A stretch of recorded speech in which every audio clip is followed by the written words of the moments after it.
sometimes you run out of paint, right? You'll notice that this is titanium white. It is giant because compared to the other tubes, this one happens and is used much more. So don't be afraid as a leader to tap back into some skills, maybe your strength, right? Maybe the biggest one that you use, but be aware that there's probably some other skills or some other paint tubes to start getting information on or start using. And when you refill, make sure you're also taking care of your mental health. Because as leaders, you also have a lot of people that are relying on you. If you're a frontline leader, you probably have more stress than a lot of other leadership positions in the company because you are promoted for your job, right? I was really good at my job, so I got promoted. But no one told you leadership and management was not the same as your old job. Well, same thing with taking care of your wellness and mental being.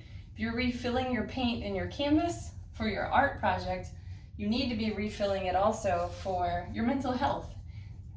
If you're not charged up, you don't have full amount of pigment, on your palette for you, how are you going to lead better?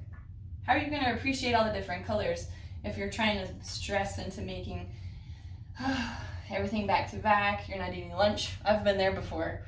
Not eating lunch is not a good thing. At the time it feels okay, and then it has an impact.